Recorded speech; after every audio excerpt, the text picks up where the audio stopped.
Assalamualaikum warahmatullahi wabarakatuh. Iwafil semua sahabat yang dirahmati Allah Subhanahu wa taala. Insya Allah pada sesi kali ini kita akan membahas tentang kodam jin macan atau ajian pemacan. Allah Subhanahu wa taala menjelaskan di dalam Al-Qur'an surat Al-Hijr tentang penciptaan jin. A'udzubillahi minasyaitonirrajim. Bismillahirrahmanirrahim. Wal janna khalaqnahu min qablu min naris samum. Yang artinya adalah, dan kami telah menciptakan jin sebelum Adam dari api yang sangat panas. Ikhwafillah semua sahabat yang dirahmati Allah Subhanahu wa taala. Nabi Adam diciptakan dari tanah, jin diciptakan dari api yang sangat panas. Kedua hal ini sangat bertolak belakang. Dalam penciptaan yang lain, Allah menjelaskan tentang penciptaan jin ini sendiri, yaitu jenis-jenis jin dan yang lainnya. Insya Allah akan kita bahas. Bila semua sahabat yang dirahmati Allah Subhanahu wa taala, beberapa di antara surat-surat yang ada di Al-Qur'an itu menerangkan tentang penciptaan jin, kemudian tugas-tugas mereka. Di antaranya adalah Quran surat An-Naml ayat 17, Quran surat An-Naml ayat 38 dan 4 sampai 40, kemudian Quran surat Saba ayat 13, kemudian Quran surat Jin ayat 6, kemudian Quran surat Zukhruf ayat 36 dan surat Ar-Rahman, dan masih banyak surat-surat lain ya, yang menerangkan tentang penciptaan jin, kemudian tugas-tugas jin itu sendiri. Ikhwafillah semua sahabat yang dirahmati Allah Subhanahu wa taala.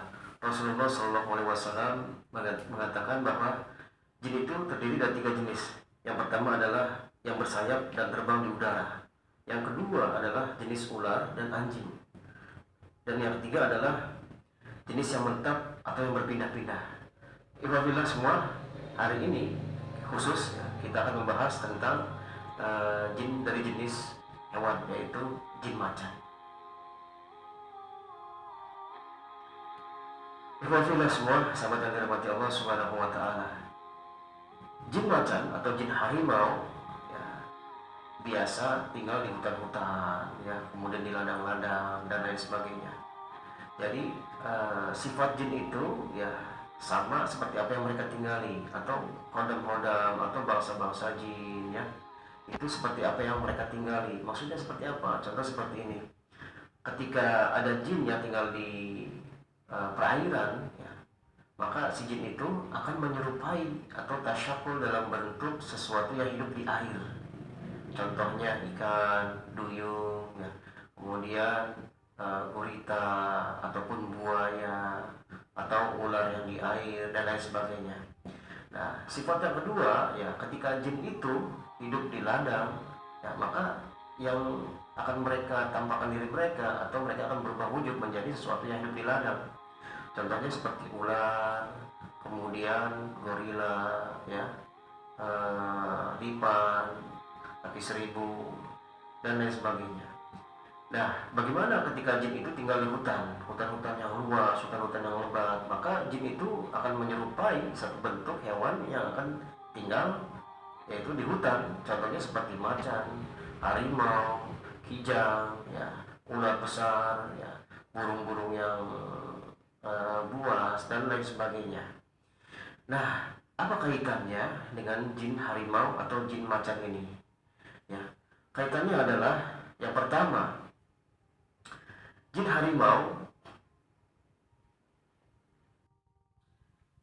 ini identik dengan mitos yang berkembang di Indonesia dan menjadi celah pintu masuk setan ke dalam diri para pencari ilmu gaib. Di masyarakat Indonesia ya, ada satu ajian yang disebut yaitu ajian pamacan atau ajian harimau ya. Ikhwafillah semua sahabat yang dirahmati Allah Subhanahu wa taala, kita akan kerucutkan ya, dan kita akan sebut seterusnya dengan ajian pamacan. Ajian pamacan ini ya, adalah satu ajian atau satu amalan ilmu ya, yang sama sekali bukan dari ajaran Islam. Islam tidak pernah mengajarkan tentang ajian-ajian seperti ini ya. Islam tidak pernah mengajarkan bagaimana caranya menarik hewan-hewan untuk masuk ke dalam diri kita manusia, atau jin-jin untuk menarik jin untuk ke badan manusia dengan cara mediumisasi atau lain sebagainya. Nah, Islam sama sekali tidak pernah mengajarkan hal ini. Lantas dari mana ajaran ini? Ajaran ini adalah ajaran dinamisme, hinduisme, totemisme, paganisme, dan sufisme. Dalam artian apa? Islam sama sekali tidak pernah mengajarkan ajaran seperti ini. Lantas bagaimana ceritanya orang bisa mempunyai ilmu pemacan, orang bisa mempunyai ilmu khodam, jin harimau dan lain sebagainya? Ini adalah salah satu bentuk sihir.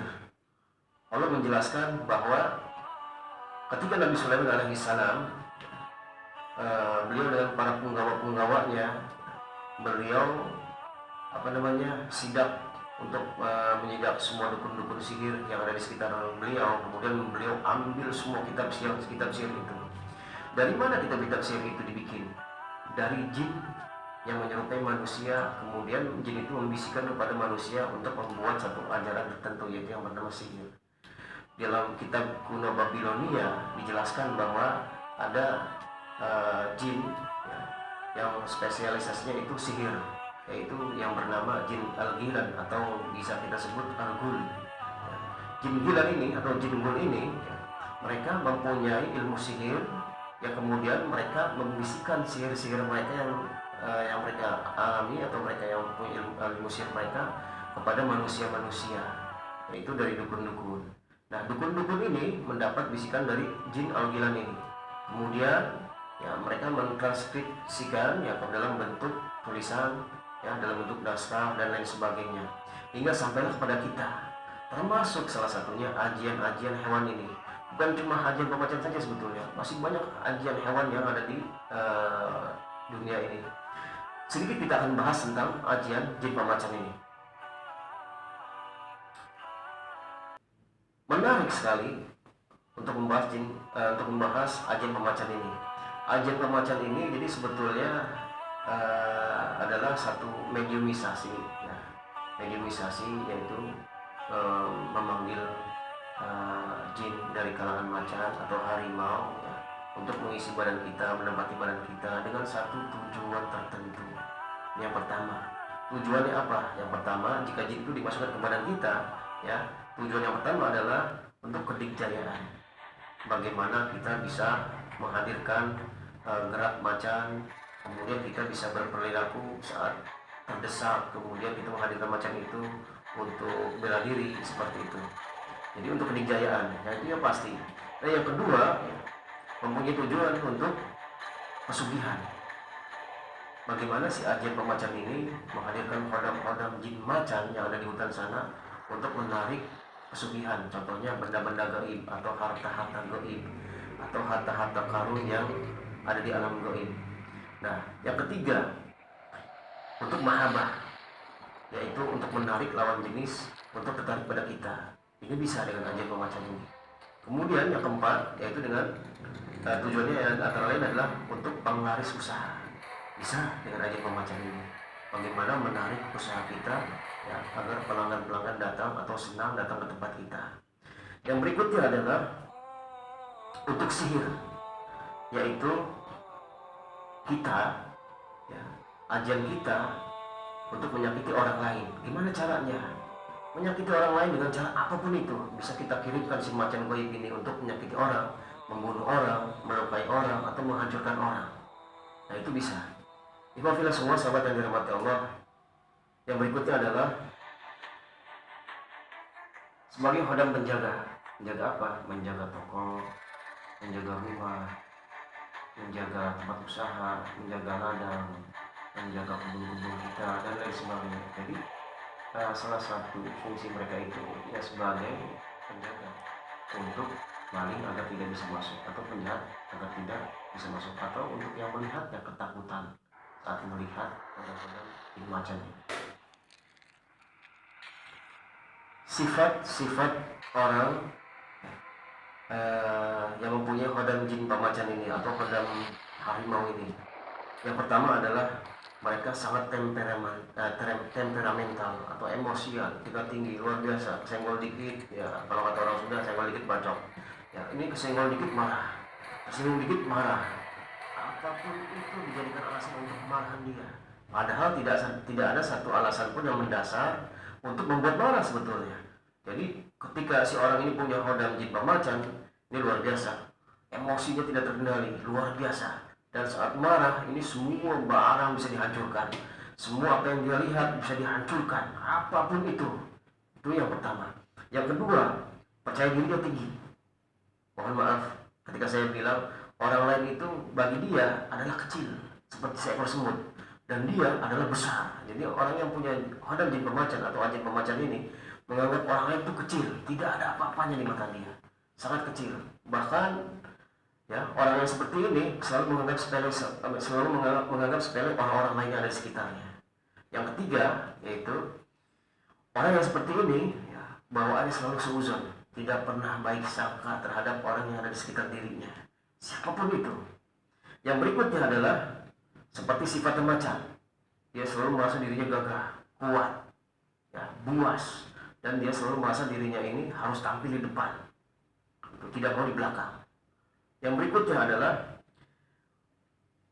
orang yang mempunyai hodam jin pemacan atau ajian pemacan ini ya, itu akan sangat berani apapun itu, dalam keadaan apapun itu dia sangat berani, luar biasa.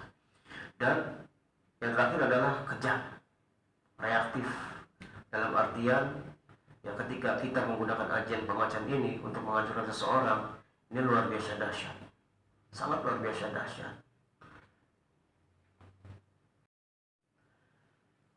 Bagaimana cara menghadirkan ajian pemacan? Yang pertama itu dengan amalan-amalan. Bagaimana kalau amalannya itu ada Al-Qur'annya, ada doa-doanya, ada sholawatnya, ada hadorotnya dan lain sebagainya. Ini sama sekali adalah talbis iblis. Yang pada hakikatnya ya, jadi ini suatu kebodohan, satu kerancuan yang ditanamkan oleh iblis yang membalut dengan Islam. Padahal sebetulnya sama sekali tidak ada unsur Islam di dalamnya. Mantra-mantra yang ada di dalam ajian-ajian pemacan itu hampir semuanya tidak ada dalam Islam. Dan bahkan dalam satu mantra yang disebutkan tentang hodam-hodam, nama-nama hodam ya, nama-nama hodam hewan, kemudian di situ disebutkan terakhirnya itu seperti ini. Mau ya. Hadir, kurang lebih seperti itu. Ya, itu bahasa Sunda ya. Mau maksudnya macan atau harimau, hadir. Ya. Kurang lebih seperti itu. Atau dalam bahasa Jawa. Jadi mantranya itu macam-macam. Ada yang ketika kita tinggal di Jawa maka mantranya bahasa Jawa. Ketika kita tinggal di Sunda maka mantranya bahasa Sunda. Ketika kita tinggal di daerah Lampung atau daerah Bugis dan lain sebagainya ya, maka mantranya bahasa Bugis. Jadi mantra ini sama sekali tidak ada ajarannya dalam Islam sama sekali. Bagaimana jika diawali dengan bismillah, salat dulu, sholawat dulu? Ini adalah satu pembodohan yang pada hakikatnya adalah mantra ini tidak bisa dikaitkan dengan ajaran Islam. Ikhwafillah semua sama yang dirahmati Allah Subhanahu wa taala. Semua mantra, ajian pemacan ya, sama sekali tidak diajarkan dalam Islam. Yang kedua, cara menghadirkan ajian pemacan ini adalah dengan sesajen atau ritual makanan. Bagaimana caranya? Caranya yang pertama adalah disiapkan beberapa makanan ya, yang kurang lebih disukai oleh hewan macan atau hewan harimau. Contohnya seperti ayam. Biasanya ayam nih dibakar atau bekakak seperti itu ya. Kemudian jenis-jenis burung ya. Mohon maaf. Jadi biasanya disediakan itu dua macam ya, ayam matang ya, kemudian ayam mentah. Kemudian telur rebus matang, kemudian telur mentah, telur ayam mentah, telur rebus mentah, telur ayam rebus matang maksudnya. Kemudian ada kopi hitam pahit, kemudian ada juga susu ya. Kemudian ada juga rokok ya. Dua macam juga rokoknya.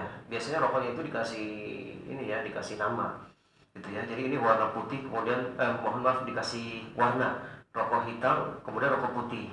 Kemudian disuguhkan juga ada air putih mineral ya. Kemudian ada air teh. Jadi sesajennya ini hampir semuanya itu double atau dua. Wallahu a'lam bishawab dari mana ceritanya. Yang pasti ini bukan ajaran Islam. Itu yang pertama. Itu yang kedua. Jadi dari makanan, kemudian ya yang berikutnya adalah setelah makanan itu ya dari tirakat-tirakat. Bagaimana tirakat-tirakatnya? Yang ketiga yaitu dengan bentuk tirakat. Nah, ikhwafillah semua sahabat yang dirahmati Allah Subhanahu wa taala, seperti yang telah dijelaskan sebelumnya ya, jika kita ingin mendapatkan hodam-hodam tertentu ya, contohnya hodam air ya, hodam hutan dan sebagainya, itu sesuai dengan kondisi si hodam jin itu sendiri. Nah, sekarang kita berbicara tentang hodam jin macan. Tentu saja pastinya ya tirakat yang akan dilakukan adalah masuk ke dalam hutan untuk mendapatkan si hodam macan ini. Ya telah dijelaskan sebelumnya. Jadi ketika kita tirakat itu otomatis harus mencari di mana si hodam ini tinggal.